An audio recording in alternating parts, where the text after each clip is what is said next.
ஃபீஹா அர்பஅத்துன் ஹுரும், அதிலே 4 மாதங்கள் சிறப்புக்குரியது அல்லாஹ் சொல்கிறான்.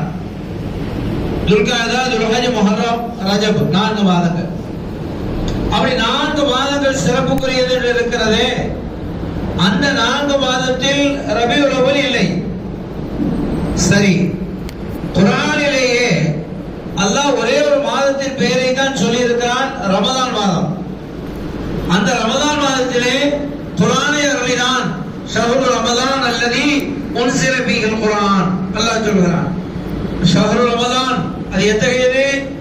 அந்த மாதத்திலே தான் அல்லாஹ் குர்ஆனை அருளினான். எனவே குர்ஆன் அருளப்பட்டதை கொண்டு ரமதான் மாதம் சிறப்பு பெறுகிறது. இங்கே வாருங்கள், குர்ஆன் சொல்கிற 4 சிறப்புக்குரிய மாதம். 4 மாதங்கள் என்றால் போர் செய்யக்கூடாத மாதங்கள். சிறப்புக்குரிய மாதம் என்பதற்கான பொருள் என்ன? அந்த 4 மாதங்களில் போர் செய்யக்கூடாது. போர் நடந்து கொண்டிருந்தால் கூட இந்த மாதங்கள் வந்து விட்டால் போரை நிறுத்திவிட வேண்டும். அரபிகள் அப்படி விட்டு விடுவார்கள். அதாவது ஒரு 2 பேருக்கு மத்தியிலே சண்டை நடந்து கொண்டிருக்கும். அப்படி இருக்க அவனை எங்கேயாவது கண்டால் இவனை நான் வெட்டி விடுவேன் என்று அவன் அலைவான், இவனை கண்டால் அவனை கொண்டு விடுவேன் என்று இவன் அலைவான். இப்படி இருக்க இந்த மாதம் பிறை பார்த்து விட்டால் பார்க்காதது போல போய் விடுவார்கள். அதாவது சண்டை நடக்காது. அப்படிப்பட்ட 4 மாதங்கள் அவை. அல்லாஹ் அர்பஅத்துன் ஹுரும், கண்ணியமான 4 மாதங்கள் என்று சொல்கிறான். அப்படி அந்த 4 மாதங்களில் ஒரு மாதத்தை தேர்ந்தெடுத்து அந்த மாதத்திலே நமது நாயகம் ஸல்லல்லாஹு அலைஹி வஸல்லம் அவர்களை அல்லாஹ் பிறக்க செய்யவில்லை. குர்ஆன் சொல்லுகிற அந்த 4 மாதங்களிலும் பிறக்கவில்லை. அல்லது குர்ஆன் அருளப்பட்டதாக குர்ஆன் சொல்கிறதே அந்த ரமதான் மாதத்திலும் பிறக்கவில்லை. சரி, நாட்களிலே சிறப்பானது எது? சய்யிதுல் அய்யாம் யௌமுல் ஜும்ஆ. நாட்களிலே சிறப்பான நாள், தலைமையான நாள் வெள்ளிக்கிழமை. அந்த வெள்ளிக்கிழமையிலும் பெருமானார் ஸல்லல்லாஹு அலைஹி வஸல்லம் அவர்கள் பிறக்கவில்லை. அதாவது குர்ஆன் அருளப்பட்ட ரமதான் மாதத்திலும் பிறக்கவில்லை. மாதங்களிலே சிறப்புக்குரியது என்று குர்ஆன் சொல்கிற அந்த மாதத்திலும் பிறக்கவில்லை. ஏன் தெரியுமா? எம்பெருமானார் ஸல்லல்லாஹு அலைஹி வஸல்லம் அவர்கள் ஒரு சிறப்பான மாதத்தில் பிறக்கவில்லை. ஒரு சிறப்பான மாதத்தில் பிறக்கவில்லை. அவர்கள் எந்த மாதத்தில் பிறந்தார்களோ அந்த மாதம் சிறப்பாகிவிட்டது. ஏற்கனவே ஒரு சிறப்புக்குரிய மாதம், அதனால அந்த சிறப்புக்குரிய மாதத்திலே பிறந்தார்கள் என்று ஆகிவிடக் கூடாது. எந்த மாதத்தில் அவர்கள் பிறக்கிறார்களோ அந்த மாதம் சிறப்புக்குரியது. எனவே ரபியுல் அவ்வல் எல்லா மாதங்களையும் விட சிறப்பாகி விடுகிறது. என்ன காரணம் என்று சொன்னால், குர்ஆன் அருளப்பட்டதால் ரமதான் சிறப்பு என்று சொன்னால், ஹுசூர் அக்தஸ் மௌலானா முஹம்மது ரசூலுல்லாஹி ஸல்லல்லாஹு அலைஹி வஸல்லம் அவர்கள் அருளப்பட்ட ரபியுல் அவ்வல் மாதம் இல்லையா? எல்லாவற்றுக்கும் சிறப்பு. குர்ஆன் அருளப்பட காரணமானவர்களே அவர்கள் தானே. அப்படி ரபியுல் அவ்வல் மாதம் சிறப்புக்குரியது எல்லா மாதங்களையும் விட. என்ன காரணம்? எம்பெருமானார் ஸல்லல்லாஹு அலைஹி வஸல்லம் அவர்கள் பிறந்த மாதம் என்பதாலே. அந்த மாதத்திலே, ரபியுல் அவ்வல் மாதத்திலே எம்பெருமான் ஸல்லல்லாஹு அலைஹி வஸல்லம் அவர்கள் வெள்ளிக்கிழமையிலே பிறக்கவில்லை. அவர்களுக்கென்று இறைவன் ஒரு திங்கட்கிழமையை வைத்திருந்தார். சிறப்புக்குரிய நாட்களுக்கு நாயகமான ஜும்ஆவுடைய நாளிலே எம்பெருமானார் ஸல்லல்லாஹு அலைஹி வஸல்லம் அவர்கள் பிறந்தார்கள். அப்படி அல்ல, சிறப்பான நாளிலே அல்ல, அவர்கள் பிறந்த நாள் சிறப்புக்குரியது. பெருமானார் ஸல்லல்லாஹு அலைஹி வஸல்லம் அவர்கள் அதை கூட அழகாக சொன்னார்கள். எம்பெருமானார் கண்மணி நாயகம் ஸல்லல்லாஹு அலைஹி வஸல்லம் அவர்கள் பிறந்ததே திங்கட்கிழமை. அவர்கள் நபியாக தன்னை பிரகடனப்படுத்தியதே திங்கட்கிழமை. மிஅராஜ் சென்றதே திங்கட்கிழமை. மக்காவிலிருந்து ஹிஜ்ரத்துக்கு புறப்பட்டதே திங்கட்கிழமை. மதீனா ஷரீஃபிற்கு போய் சேர்ந்ததே திங்கட்கிழமை. இந்த உலகத்தை விட்டு அவர்கள் பிரிந்ததே திங்கட்கிழமை. எனவே எல்லாருக்கும் பொதுவான ஒரு வெள்ளிக்கிழமை இருக்க எம்பெருமானார் ஸல்லல்லாஹு அலைஹி வஸல்லம் அவர்களுக்கென்று ஒரு திங்கட்கிழமையை அல்லாஹ் வைத்திருந்தார். அதனால கண்மணி நாயகம் ஸல்லல்லாஹு அலைஹி வஸல்லம் அவர்கள் வாரத்திலே 2 நாட்கள் நோன்பு வைப்பார்கள். வியாழக்கிழமை, திங்கட்கிழமை 2 நாளிலே நோன்பு வைப்பார்கள். என்ன காரணம்? நாயகம் ஸல்லல்லாஹு அலைஹி வஸல்லம் அவர்கள் சொன்னார்கள், அடியார்களுடைய அமல்கள் எல்லாம் தொழுது அலைய அமால் உம்மதி, என்னுடைய உம்மத்துகளுடைய நன்மைகள் எல்லாம் அல்லாஹ்விடத்திலே எடுத்து காட்டப்படுகின்றன. 2 நாட்கள், யௌமுல் ஹமீஸ் யௌமுல் இத்னைன், வியாழக்கிழமையும் திங்கட்கிழமையும். இந்த 2 நாட்களிலே அல்லாஹ்விடத்திலே அமல்கள் எடுத்து காட்டப்படுகின்றன. எனவே அந்த நாட்களிலே நோன்பாக இருக்க வேண்டும் என்று நாயகம் ஸல்லல்லாஹு அலைஹி வஸல்லம் அவர்கள் சொன்னதை செய்தி ஹதீஸிலே உண்டு. திங்கட்கிழமையை குறித்து சஹாபிகள் தனிப்பட்ட முறையிலே கேட்கிறார்கள், யா ரசூலல்லாஹ், நாயகமே ஸல்லல்லாஹு அலைஹி வஸல்லம் அவர்களே, நீங்க திங்கட்கிழமையிலே நோன்பு வைக்கிறீர்களே, என்ன காரணம் என்று கேட்டபோது அப்போது இந்த காரணத்தை சொல்லவில்லை. ராக்க உளித்து ஃபீஹி, அதிலே தான் நான் பிறந்தேன் என்றார்கள் பெருமானார் ஸல்லல்லாஹு அலைஹி வஸல்லம். திங்கட்கிழமையிலே நான் பிறந்தேன், எனவே நான் பிறந்த நாளையில் நாயனுக்கு நோன்பு வைத்து என்னுடைய பிறந்த நாளை வாரந்தோறும் கொண்டாடுவார்கள் என்றார்கள் பெருமானார் ஸல்லல்லாஹு அலைஹி வஸல்லம் அவர்கள். வருடத்தில் ஒரு நாள் அல்ல, வருடத்தில் ஒரு மாதம் அல்ல, கண்மணி ஸல்லல்லாஹு அலைஹி வஸல்லம் அவர்கள் இந்த செய்தியை உளித்து ஃபீஹி, அந்த திங்கட்கிழமையிலே நான் பிறந்தேன் என்பதற்காக நோன்பு வைக்கிறேன்.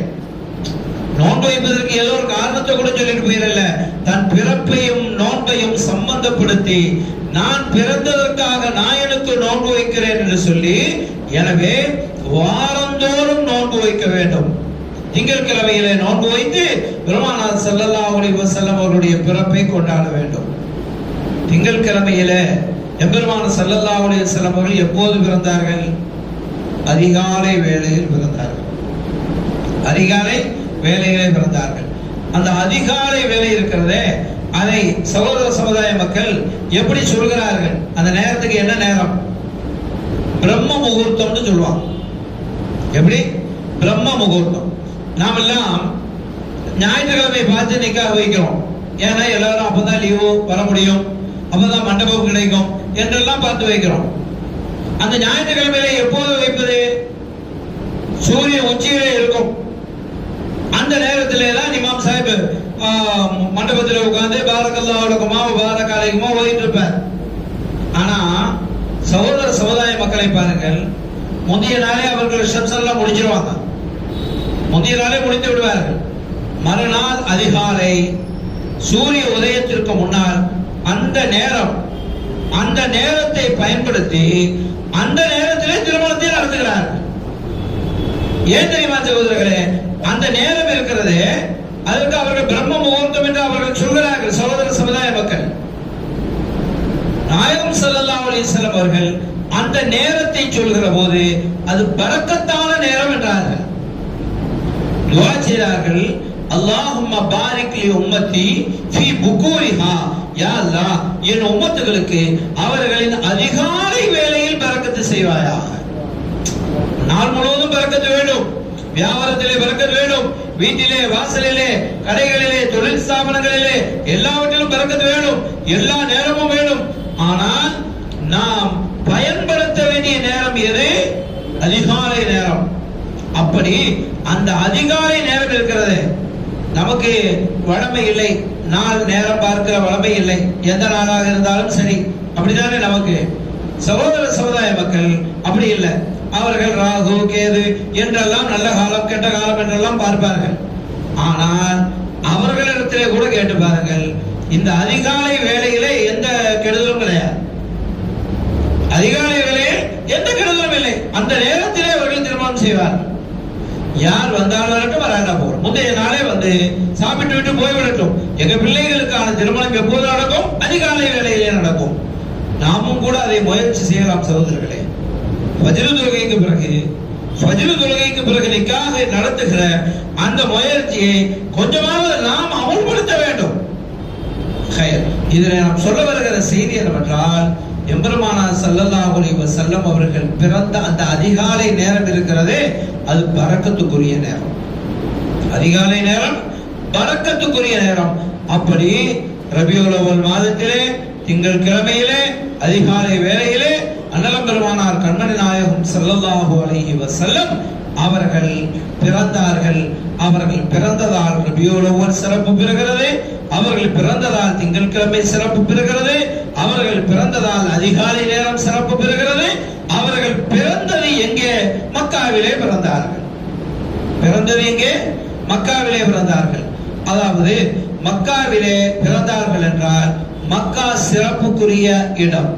மக்கா சிறப்புக்குரிய பூமி. அல்லாஹ்வுடைய ஆலயம் காபத்துல்லா அங்கேதான் அமைந்திருக்கிறது. அதனால சிறப்புக்குரிய பூமியிலே பெருமானார் ஸல்லல்லாஹு அலைஹி வஸல்லம் அவர்கள் பிறந்தார்களா அல்லது பெருமானார் ஸல்லல்லாஹு அலைஹி வஸல்லம் அவர்கள் பிறந்ததால் மக்கா சிறப்பு பெற்றதா? சிறப்புக்குரிய பூமியில் பெருமானார் ஸல்லல்லாஹு அலைஹி வஸல்லம் பிறந்தார்களா அல்லது அவர்கள் பிறந்த பூமி மக்கா அவர்கள் பிறந்ததால் சிறப்பு பெற்றதா? அவர்கள் பிறந்ததால் தான் மக்கா சிறப்பு பெற்றது. அவர்கள் பிறந்ததால் மக்கா சிறப்பு பெற்றது. வேறு ஏதோ ஒரு நாட்டிலே பிறந்தார்கள், அந்த நாடு சிறப்பு பெற்றிருக்கும், அவ்வளவுதான். அவர்கள் என்ன சரி? அப்படியானால் சிலர் இப்படி கேட்கலாம், நபிகள் நாயகம் ஸல்லல்லாஹு அலைஹி வஸல்லம் அவர்கள் பிறந்தது எப்போது? கடைசி நபியாக பிறக்கிறார்கள். ஆனால் அந்த மக்காவிலே காபத்துல்லா எப்போது இருக்கிறது? இன்ன அவ்வள பைத்தின் உதயாலின்னாஸ் லல்லதி பி வக்கத முபாரக்கா. அல்லாஹ் சொல்கிறானே, மக்களுக்காக பூமியிலே வைக்கப்பட்ட முதல் ஆலயம் காபத்துல்லா. மலக்குகள் அதை தவாப் செய்தார்கள். ஆதி மனிதர் ஆதம் அலைஹிஸ்ஸலாம் தவாப் செய்தார்கள். அத்துணை நபிமார்களும் தவாப் செய்தார்கள். நபிகள் நாயகம் ஸல்லல்லாஹு அலைஹி வஸல்லம் அவர்கள் பிறப்பதற்கு முன்னரே காபத்துல்லா அந்த மண்ணிலே தான் இருக்கிறது. எல்லாம் சரி, ஏன் அந்த மண்ணிலே போய் இறைவன் தனக்கு காபத்துல்லாவை அமைத்தான் தெரியுமா? எங்கே எம்பெருமான் ஸல்லல்லாஹு அலைஹி வஸல்லம் அவர்கள் பிறக்க இருக்கிறார்களோ அவர்கள் பிறக்க இருக்கிற மண்ணில் தனக்கான ஆலயத்தை அமைத்து அல்லாஹ் என்ன செய்யறார் தெரியுமா? உலகத்திலே வாழுகிற அத்தனை மக்களும் எம்பெருமான் ஸல்லல்லாஹு அலைஹி வஸல்லம் அவர்கள் பிறக்கிற அந்த மக்காவை நோக்கி வாருங்கள். மதீனாவுக்கு போக மாட்டோம், மக்காவுக்கு போவோம், ஹஜ் செய்வோம், மதீனாவிற்கு போக மாட்டோம். சில பேர் சொல்வார்கள், வேறொன்றும் இல்லை, மதீனாவிற்கு எல்லோராலும் எல்லாம் போக முடியாது, அதற்கென்றே தனிப்பட்ட முறையிலே விசா இருக்கிறது. அரபு நாடு தருகிற விசாவை சொல்லவில்லை, அல்லாஹ்வும் அல்லாஹ் ரசூலும் தருகிற விசா. அந்த அனுமதி இருந்தால் மட்டும்தான் உள்ளே போக முடியும். தஜ்ஜால்கள் உள்ளே போக முடியாது. நாயகம் ஸல்லல்லாஹு அலைஹி வஸல்லம் அவர்கள் சொல்கிறார்கள், மதீனாவினுடைய எல்லையிலே மலக்குகள் இருக்கிறார்கள். தஜ்ஜால்கள் மதீனாவுக்கு உள்ளே நுழைய முடியாது, காலவா உள்ளே நுழையாது, மதீனாவுக்குள்ள முடியாது. இன்னும் சொல்ல போனால் மதீனாவிலே தான் ஈமான் மறைந்து இருக்கும். ஈமான் எங்கே இருக்கும்? இன்னல் ஈமான் லயஹ்ருஸுல் மதீனா கமா தாரிஸுல் ஹய்யத்து இலா ஹுஜ்ரிஹா.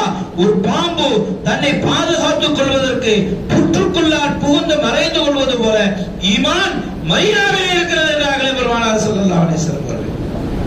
அதனால மதீனா ஈமானோடு சம்பந்தப்பட்டது, மதீனா ஈமானோடு சம்பந்தப்பட்டது, மதீனா வாசிகள் ஈமானோடு சம்பந்தப்பட்டவர்கள். ஆயத்துல் முஃமினி ஹுப்புல் அன்சார் வ ஆயத்துன் நிஃபாகி புகுதுல் அன்சார். அருமை நாயகம் ஸல்லல்லாஹு அலைஹி வஸல்லம் அவர்கள் சொன்னார்கள், மதீனா வாசிகளை நேசிப்பது ஈமானின் அடையாளம், அவர்களை வெறுப்பது கோபிப்பது நயவஞ்சகம் முனாஃபிகளுடைய அடையாளம் என்றார்கள் கண்மணி ஸல்லல்லாஹு அலைஹி வஸல்லம். இமாம் புகாரி ரஹ்மத்துல்லாஹி அலைஹி புகாரி ஷரீஃபிலே இந்த ஹதீஸை சொல்கிறார்கள்.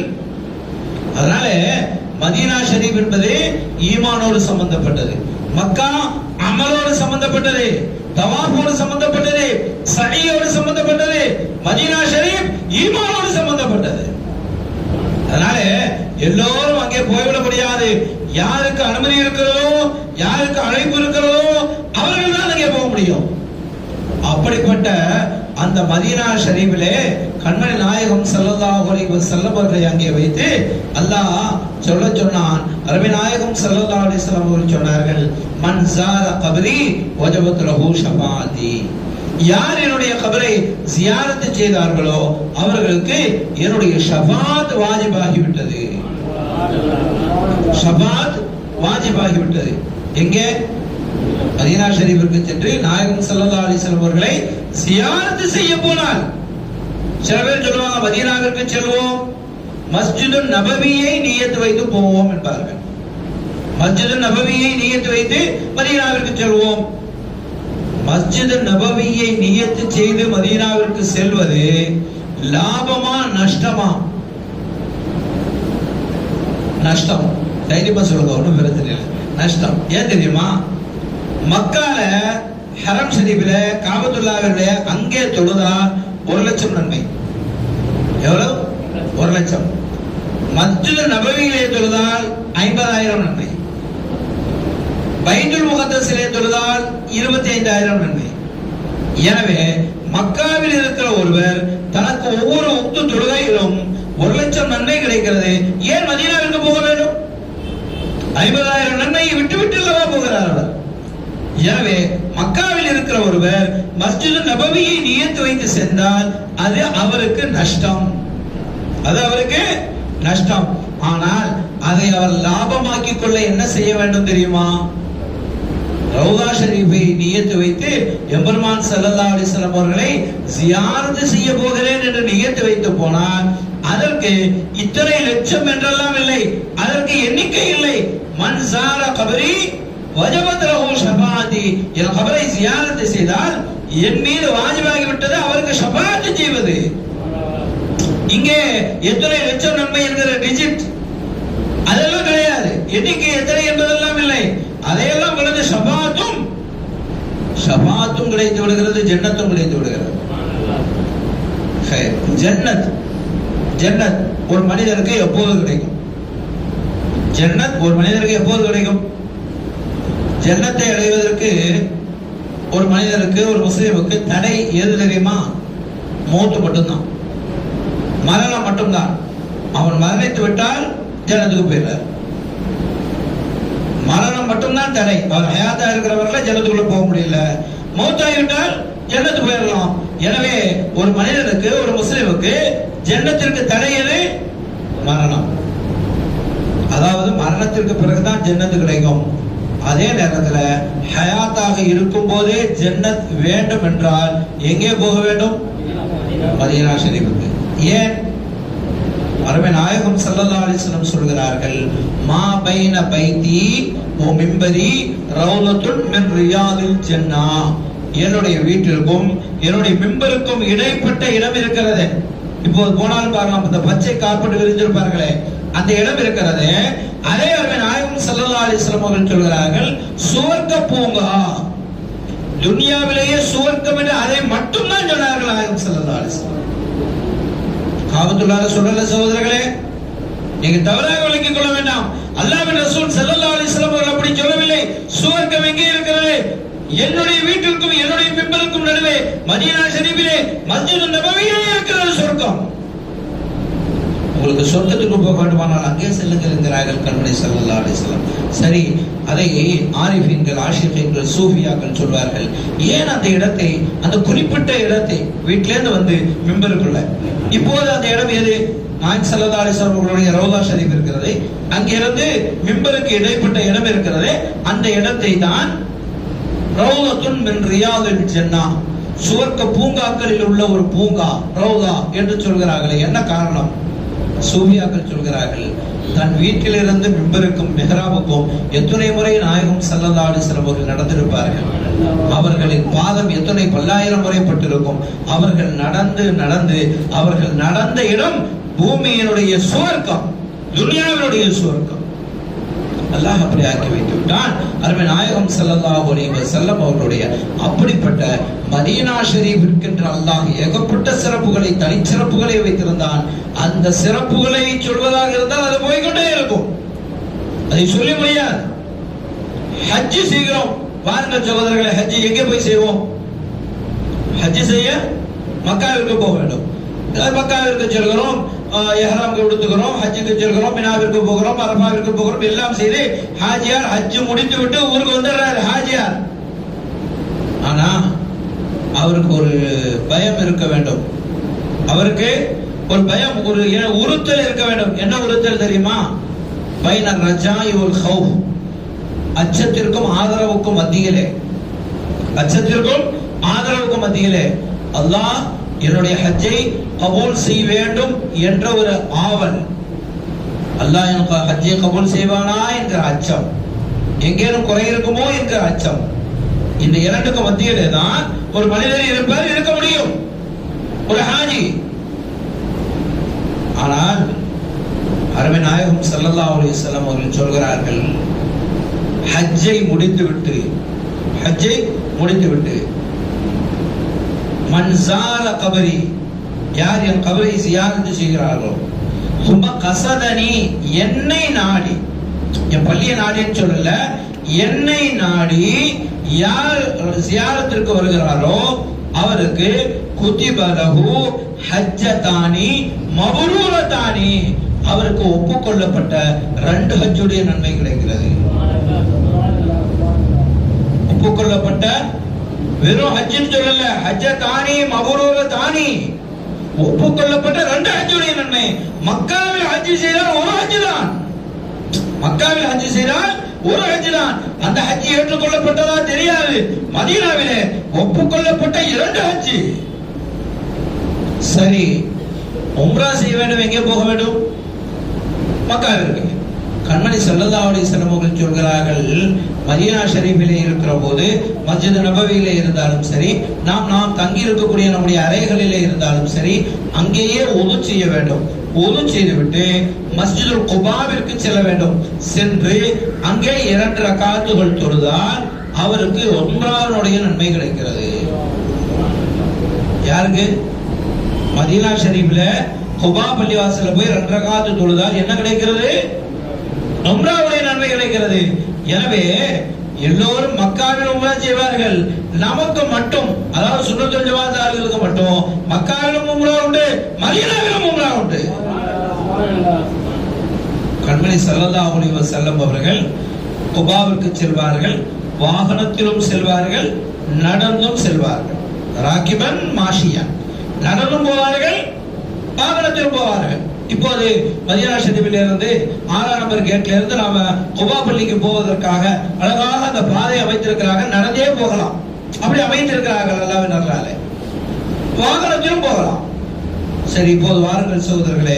சில பேர் சொல்வார்கள், 3 பள்ளிகளுக்கு தவிர மற்ற பள்ளிகளுக்கு நன்மையை நாடி போகக்கூடாது, நாயகம் ஸல்லல்லாஹு அலைஹி வஸல்லம் அவர்கள் சொல்லி இருக்கிறார்கள். மஸ்ஜிதுல் ஹராம், மஸ்ஜித் நபவி, மஸ்ஜிதுல் அக்ஸா. ஆனா மஸ்ஜித் நபவியிலிருந்து குபாவுக்கு போக சொல்கிறார்களே, அந்த பள்ளியை எந்த கணக்கில் வைக்கிறது? அந்த பள்ளியை எந்த கணக்கிலே வைப்பது? எனவே அருமையான சகோதரர்களே, இதில் நாம் என்ன சொல்ல வருகிறோம், நாம் புரிய வேண்டிய அம்சம் என்னவென்று சொன்னால், அல்லாஹு தஆலா கண்மணி நாயகம் ஸல்லல்லாஹு அலைஹி வஸல்லம் அவர்களுக்கென்று தனி சிறப்பை வைத்திருக்கிறார். எல்லாவற்றிலும் தனி சிறப்பு. சிறப்புக்குரிய மக்காவிலே அவர்கள் மறைந்திருந்தால், அங்கே அவர்களுடைய ரோலா இருந்திருந்தால், காபத்துல்லா இருக்கிறது, பக்கத்திலே ரோலா ஷரீஃப் இருக்கிறது, அங்கே தவாப் செய்துவிட்டு இங்கே வந்து சியாரத் செய்திருக்கலாம். ஆனால் மோமீன்களுக்கும் முஸ்லிம்களுக்கும் முனாஃபிக்குகளுக்கும் வித்தியாசம் காட்ட வேண்டும். அதனாலே மக்காவிற்கு வந்துவிட்டு மதீனாவை நோக்கி செல். என்னுடைய ஹபீப் நாயகம் ஸல்லல்லாஹு அலைஹி வஸல்லம் அவர்கள் பிறந்த மண்ணை நோக்கி வர வேண்டும். அவர்கள் வந்து எல்லாம் முடிந்துவிட்டு என்னுடைய ஹபீப் இருக்கிற அந்த மண்ணை நோக்கி செல்ல வேண்டும். இப்படி அல்லாஹ் தனி சிறப்புகளை வைத்திருக்கிறான். அருமையானவர்களே, நம்முடைய ஹாஜி அன்சர் ஹாஜி சொன்னாங்க, ரபியுல் அவ்வல் வருகிறது, மௌலிதை பற்றி பேசுங்கள் என்றார்கள். நான் என்ன சொல்ல வருகிறேன் என்றால், மௌலித் என்பது இதுதான். இப்ப நம்ம எவ்வளவு நேரம் பேசணுமே, இதுக்கு பேர் என்ன? மௌலித். எப்படி சில பேரு மௌலிது ஓதக்கூடாது, மௌலிது ஓதக்கூடாது என்பார்கள். ஏன் கேட்டா, நாயகம் ஸல்லல்லாஹு அலைஹி வஸல்லம் அவர்களை புகழக்கூடாது. முடியாத சகோதரர்களே. அல்லது இப்படி சொல்லுவோம், வாய்ப்பில்லை ராஜா, வாய்ப்பில்லை ராஜா, வாய்ப்பில்லை. ஏன்? பள்ளிவாசலுக்கு வருகிறோம், எப்படி முஅத்தின் சாஹிப் சொல்றார், எப்படி? அஷ்ஹது அல்லா இலாஹா இல்லல்லாஹ் அஷ்ஹது அன்னா முஹம்மது ரசூலுல்லாஹ். முஹம்மது ரசூலுல்லாஹ் சொல்லாம பாங்க சொல்ல முடியுமா? முடியாது. அதுலயும் சில பள்ளிவாசல்கள், நம்ம பள்ளிகள் எல்லாம் பாங்க சொல்வதற்கு முன்பே அல்லாஹ் அக்பர் அல்லாஹ் அக்பர் சொல்றதுக்கு முன்னரே என்ன செய்கிறோம்? அல்லாஹும்ம ஸல்லி அலா சய்யிதினா வ நபியினா மௌலானா முஹம்மதின் நபியில் உம்மி வ அலா ஆலிஹி வ ஸஹ்பிஹி வ ஸல்லிம். அட்டென்ஷன், மக்களை கவனத்திற்பால் இருப்பது. அதற்கு பிறகுதான் அல்லாஹ் அக்பர் என்று சொல்கிறோம். அப்படி அங்கேயே ஸலவாத்தோடு தொடங்குகிறது. தொடங்கினால் அஷ்ஹது அல்லா இலாஹா இல்லல்லாஹ் அஷ்ஹது அன்ன முஹம்மது ரசூலுல்லாஹ். அதைத்தான் அல்லாஹ் குர்ஆன் ஷரீஃபிலே சொல்கிறான், வரஃபஅனா லக திக்ரக், வரஃபஅனா லக திக்ரக். நாயகமே, உங்களுடைய புகழை நாம் உயர்த்தி வைத்து விட்டோம் என்று அல்லாஹ் சொல்கிறான். உயர்த்தி வைத்தது யார்? அல்லாஹ். அவன் உயர்வானவன். அல்லாஹு அக்பர், அவன் பெரியவன், உயர்வானவன். அவன் உயர்த்தி இருக்கிறான். உயர்வான அவன் உயர்த்தினால் எவ்வளவு உயரத்தில் இருக்கும், நாம் தொட முடியுமா? அதை சில பேர் சொல்றாங்க, நாயகம் ஸல்லல்லாஹு அலைஹி வஸல்லம் அவர்களை புகழ்கிறேன் என்கிற பெயரில் அவர்களுடைய அல்லாஹ் அளவிற்கு நீங்கள் கொண்டு போய் விட்டீர்கள், வரம்பு மீறி விட்டீர்கள். நாங்கள் இன்னும் புகழ தொடங்கவே இல்லை என்கிறோம், புகழ தொடங்கவே இல்லை என்கிறோம். அவர்கள் வரம்பு மீறி விட்டீர்கள் என்கிறார்கள். அதெல்லாம் இல்லை சகோதரர்களே. அல்லாஹ்வின் அளவுக்கு புகழ வேண்டும் என்றால் அல்லாஹ்வின் அளவு இந்த அளவுக்கு தெரிஞ்சிருக்கு, தெரிய போய் தானே அல்லாஹ்வினுடைய அளவுக்கு புகழ்கிறீர்கள் என்கிறார். நாம் அப்படி சொல்லவில்லை. நமது நாயகம் ஸல்லல்லாஹு அலைஹி வஸல்லம் அவர்களை எப்படி சொல்கிறோம்? கண்மணி நாயகம் முஹம்மது ரசூலுல்லாஹி ஸல்லல்லாஹு அலைஹி வஸல்லம் அவர்கள் மக்காவிலே பிறந்தார்கள், ரபியுல் அவ்வல் மாதத்திலே பிறந்தார்கள், திங்கட்கிழமைகளே பிறந்தார்கள், அதிகாலை வேளையிலே பிறந்தார்கள், ஆமுல் ஃபீல் யானை ஆண்டிலே பிறந்தார்கள், ஆதம் அலைஹிஸ்ஸலாம் அவர்களுடைய 51வது தலைமுறையிலே பிறந்தார்கள், ஹாஷிம் குலத்திலே பிறந்தார்கள், அப்துல் மனாப் ரலியல்லாஹு அன்ஹு அவர்களுடைய வாரிசாக பிறந்தார்கள், அப்துல் முத்தலிப் ரலியல்லாஹு அன்ஹு அவர்களுடைய பேரராக பிறந்தார்கள், அப்துல்லா நாயகம் ரலியல்லாஹு அன்ஹு அன்னை ஆமினா அம்மா ரலியல்லாஹு அன்ஹா இவர்களுக்கு இவர்களுடைய இல்லற வாழ்க்கையிலே பூஞ்சோலையிலே பூத்த பூமான் முஹம்மது ரசூலுல்லாஹி ஸல்லல்லாஹு அலைஹி வஸல்லம் அவர்கள் மனிதராக பிறந்தார்கள் என்று சொல்கிறோமே, இங்கே எங்கே இருக்கிறது இணை வைப்பு, ஷிர்க் எங்கே இருக்கிறது? அல்லாஹு அஹத் லம் யலித் வலம் யூலத், அவன் பிறவும் இல்லை பிறப்படவும் இல்லையே. எங்கள் பெருமானார் முஹம்மது ரசூலுல்லாஹி ஸல்லல்லாஹு அலைஹி வஸல்லம் அவர்களை நாங்கள் சொல்கிறோம், அவர்களுக்கு பாரம்பரியம் உண்டு, அவர்களுக்கு பாரம்பரியம் உண்டு, முந்தைய தலைமுறையும் உண்டு, பிந்தைய தலைமுறையும் உண்டு, முந்தைய தலைமுறையும் உண்டு, பிந்தைய தலைமுறையும் உண்டு, பாதுகாக்கப்பட்ட பாரம்பரியம் பெருமானார் ஸல்லல்லாஹு அலைஹி வஸல்லம். எனவே அவர்கள் பிறந்தார்கள் என்கிறோமே, இப்போது சொல்லுங்கள் எங்கே இருக்கிறது ஷிர்க்? அப்படியானால் அல்லாஹ்வுக்கு ஷிர்க் செய்கிறோம், முஹம்மது ஸல்லல்லாஹு அலைஹி வஸல்லம் அவர்கள் மீது மௌலித் ஓதுவது ஷிர்க் என்று சொல்கிறார்களே, உண்மையில் அவர்கள் தான் ஷிர்க் செய்கிறார்கள். நாங்க அல்லாஹ்வுக்கு பிறப்பு இல்லை, ஆனால் பெருமானார் ஸல்லல்லாஹு அலைஹி வஸல்லம் அவர்களுக்கு பிறப்பு உண்டு என்று சொல்கிறோம். நாங்கள் ஷிர்க் செய்கிறோமா, நீங்கள் செய்கிறீர்களா? பெருமானார் ஸல்லல்லாஹு அலைஹி வஸல்லம் அவர்கள் மக்காவின் வீதியிலே குழந்தையாக, சிறுவராக, இளைஞராக, வாலிபராக, மணமகனாக குழந்தைகளை பெற்றெடுத்து சிறப்பான தந்தையாக, பேர பிள்ளைகளுக்கு பாட்டனாராக, வியாபாரியாக, ஆடு வைத்தவர்களாக, ஒட்டகங்களிலே ஆடுகளிலே பால் கறந்தவர்களாக, வியாபாரம் செய்தவர்களாக, யுத்தங்களுக்கு சென்றவர்களாக எல்லாமுமாக எம்பெருமானார் ஸல்லல்லாஹு அலைஹி வஸல்லம் வாழ்ந்து காட்டினார்கள். எம்பெருமான் ஸல்லல்லாஹு அலைஹி வஸல்லம் அவர்கள் 11 மனைவியர்களோடு வாழ்ந்தார்கள். அல்லாஹ்வுக்கு மனைவி உண்டா? சுப்ஹானல்லாஹ். அல்லாஹ் தூய்மையானவன், அல்லாஹ் தூய்மையானவன். லம் யத்தஹிது ஸாஹிபத்தன் வலா வலதா, அவனுக்கு வாழ்க்கை துணை மனைவி என்பதும் கிடையாது, குழந்தைகளும் கிடையாது. எங்க பெருமானார் ஸல்லல்லாஹு அலைஹி வஸல்லம் அவர்களுக்கு 11 மனைவியர்கள் உண்டு, 7 குழந்தைகள் உண்டு. அன்னை பாத்திமா நாயகி ரலியல்லாஹு அன்ஹா, ஸைனப் ருக்கையா ரலியல்லாஹு அன்ஹுமா, இப்ராஹிம் ரலியல்லாஹு அன்ஹு, அப்துல்லா ரலியல்லாஹு அன்ஹு, இப்படி கண்மணி நாயகம் ஸல்லல்லாஹு அலைஹி வஸல்லம் எங்கள் பெருமானாருக்கு 7 பிள்ளை உண்டுன்னு நாங்க சொல்றோமே, அவர்களிலே பிபி பாத்திமா நாயகி ரலியல்லாஹு அன்ஹா அவர்கள் பெற்றெடுத்த அருந்தவ செல்வங்கள் இமாம் ஹசன் ஹுசைன் ரலியல்லாஹு அன்ஹுமா பேர பிள்ளைகளை சொல்கிறோமே, சொல்லுங்கள் எங்கே நாங்கள் ஷிர்க் செய்கிறோம்? எங்க பெருமானாருக்கு மனைவி உண்டு, மக்கள் உண்டு, பேரர்கள் உண்டு, பேத்திகள் உண்டு, எல்லாமும் உண்டு சொல்கிறோமே.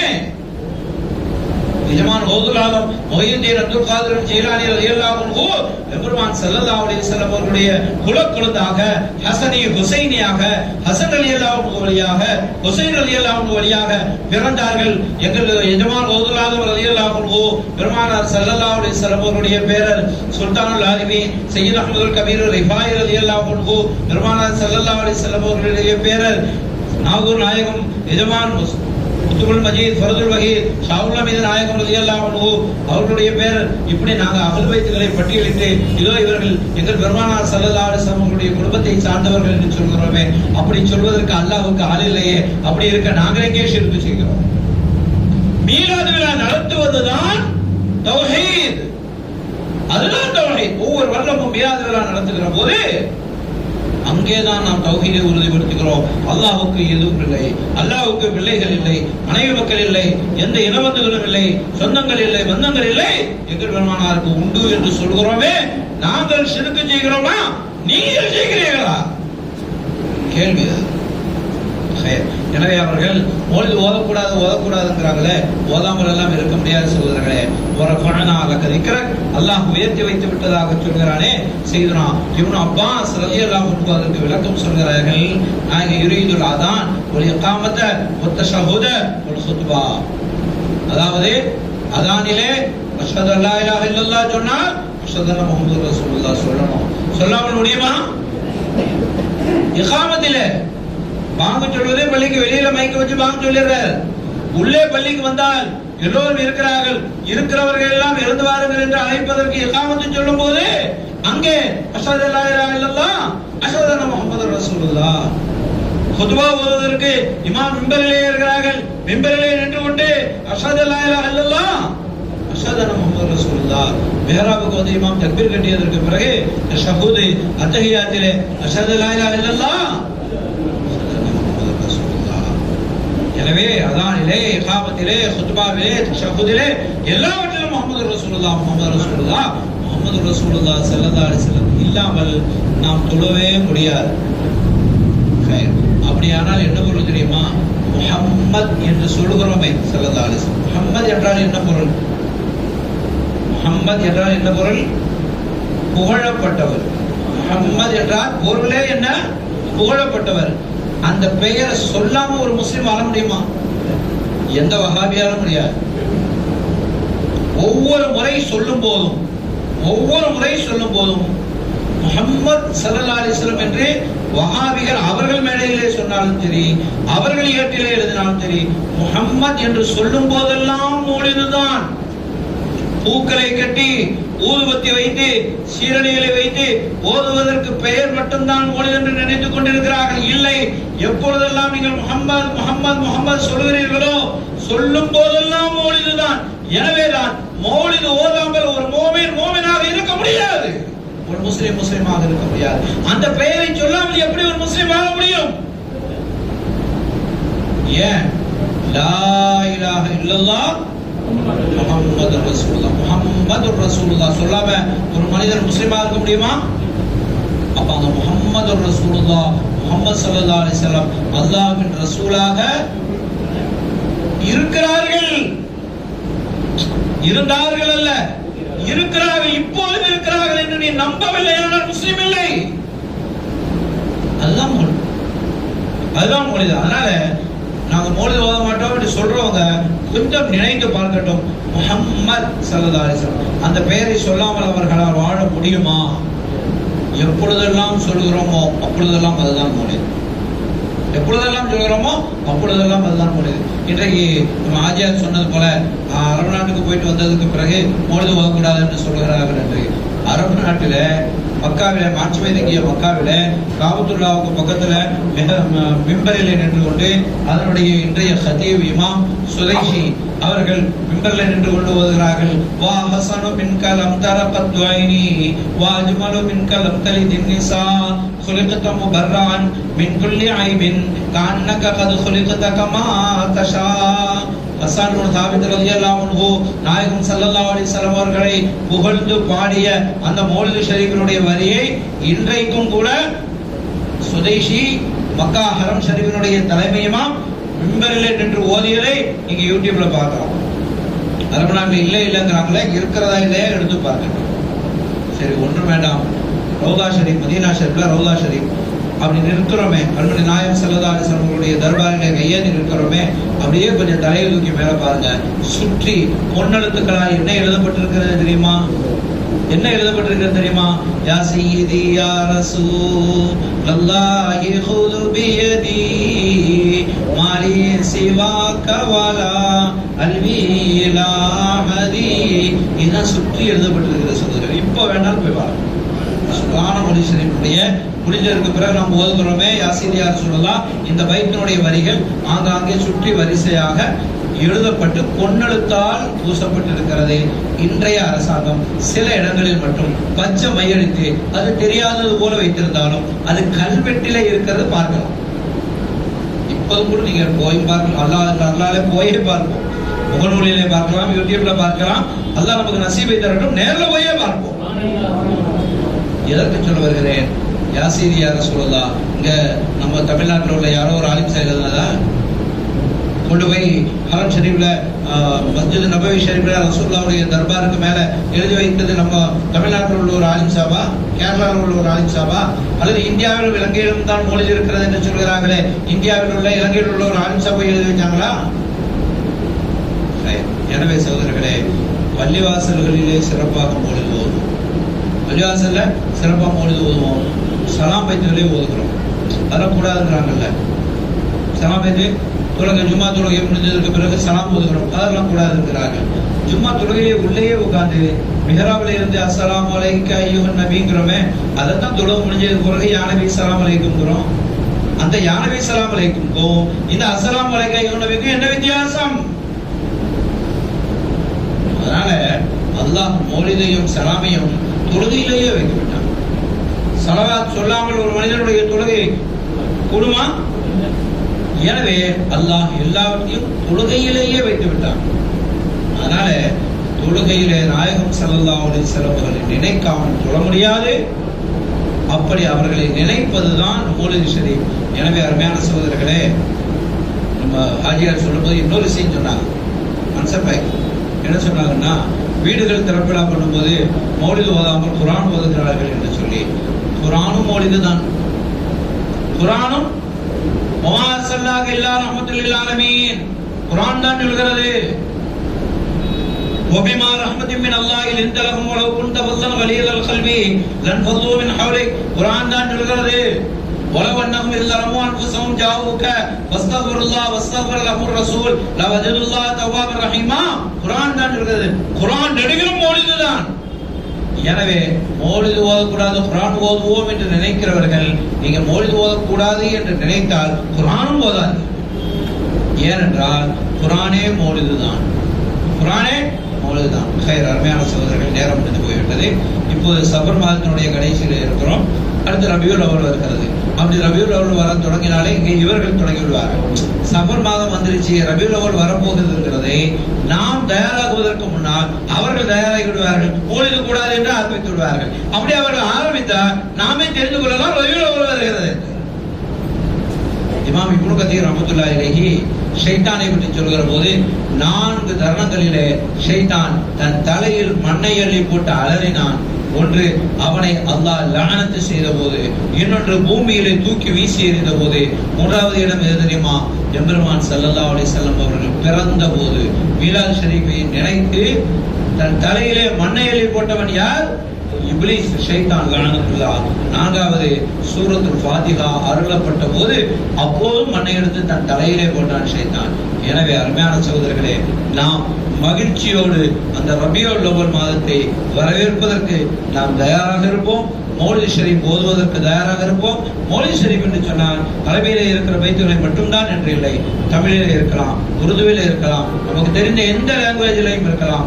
எம்பெருமான் ஸல்லல்லாஹு அலைஹி வஸல்லம் அவர்களை புகழ்ந்து பாடுகிற எந்த பாடல்களாக இருக்கலாம். அண்ணன் ஹாஜி மர்ஹூம் நாகூர் ஹனீஃபா நவரல்லாஹு மர்கதுஹு பாடுகிறார்களே, எந்த வைத்தியை பாடினாலும் எம்பெருமான் ஸல்லல்லாஹு அலைஹி வஸல்லம் புகழை பாடினாலும் நியத்து வைத்துக் கொள்ளுங்கள், ஒவ்வொன்றும் மௌலிது தான். பாடகர்கள் எத்தனையோ பாடகர்கள் பாடுகிறார்களே, உருதுவிலே, தமிழிலே, அரபியிலே, பல மொழிகள், எந்த மொழியில் பாடினாலும் அது என்னதான்? மௌலிது தான். அதனாலே அதற்காக நாம் தயாராக இருக்க வேண்டும். அதற்கு செலவு செய்வதற்கு தயாராக இருக்க வேண்டும். அது ஒரு தனி செய்தி இருக்கிறது. இமாம் ஹசன் பஸ்ரி ரலியல்லாஹு அன்ஹு சொல்கிறார்கள், வஜத்து லவ் கான லி மித்ல ஜபலில் உஹதி ذهبا لانفقته على قراءة மௌலித் நபி ஸல்லல்லாஹு அலைஹி வஸல்லம். அல்லாஹ் தஆலா எனக்கு மட்டும் உஹது மலையளவுக்கு தங்கம் தந்திருந்தால் அத்தனையும் மௌலித் ஓதுவதற்கு செலவு செய்வேன் என்கிறார்கள் ஹசன் பஸ்ரி ரலியல்லாஹு அன்ஹு. மன் அன்ஃபக திர்ஹமன் அலா கிராஅத் மௌலித் நபி ஸல்லல்லாஹு அலைஹி வஸல்லம் கான ரஃபீகி ஃபில் ஜன்னah. மௌலித் ஷரீஃப் ஓதுவதற்காக ஒரே ஒரு திர்ஹம் செலவு செய்தால் அவர் என்னோடு சுவர்க்கத்தில் இருப்பார் என்கிறார்கள் சையதுனா அபூபக்கர் சித்திக் ரலியல்லாஹு அன்ஹு. இப்படி 4 கலீஃபாக்கள் சொன்ன செய்தி இருக்கிறது, இமாம்கள் சொன்ன செய்தி இருக்கிறது. எனவே மௌலித் ஷரீஃபுக்கு நாம் ஓதுவதற்கும் தயாராகுவோம், அதற்காக வேண்டி ஓத செய்வதற்கும் தயாராகுவோம். வீடுகளிலே, மஸ்ஜிதுகளிலே, கடைகளிலே, எல்லா இடங்களிலும் அதற்காக செலவு செய்து சீரணிகளை வழங்கி அதை கொண்டாடி ஏழை எளியவர்களுக்கு தான தர்மங்களை கொடுத்து உணவுகளை சமைத்து கொடுத்து எந்தெந்த வகையிலெல்லாம் நாம் அதை பெருமையோடு சந்தோஷமாக கொண்டாடுவதற்கு தயாராகிறோமோ அந்த அளவிற்கு நம்முடைய ஈமான் வலுப்பெறும். அல்லாஹ் ஜல்லஷானஹு வ தஆலா அருள் புரிவானாக. அந்த பாக்கியம் பெற்ற நற்கூட்டத்திலே நாயகம் ஸல்லல்லாஹு அலைஹி வஸல்லம் அவர்களை புகழக்கூடிய மாதிகீன்கள், அவர்களை நேசிக்கக்கூடிய ஆஷிகீன்களின் கூட்டத்திலே அல்லாஹ் நம்மை ஆக்கி வைப்பானாக. நம்முடைய நாவிலே ஈரம் இருக்கும் காலமெல்லாம், இதய துடிப்பு இருக்கும் காலமெல்லாம், இதய துடிப்பு நின்றதற்கு பிறகும் எம்பெருமான் ஸல்லல்லாஹு அலைஹி வஸல்லம் அவர்களையே புகழ்ந்து கொண்டிருக்கக்கூடிய பாக்கியத்தை அந்த கூட்டத்தில் அல்லாஹ் நம்மை ஆக்கி வைத்தருவானாக. ஆமீன். வஆஹிர் தஅவானா அல்ஹம்துலில்லாஹி ரப்பில் ஆலமீன். வஸ்ஸலாமு அலைக்கும் வரஹ்மத்துல்லாஹி வபரகாத்துஹு.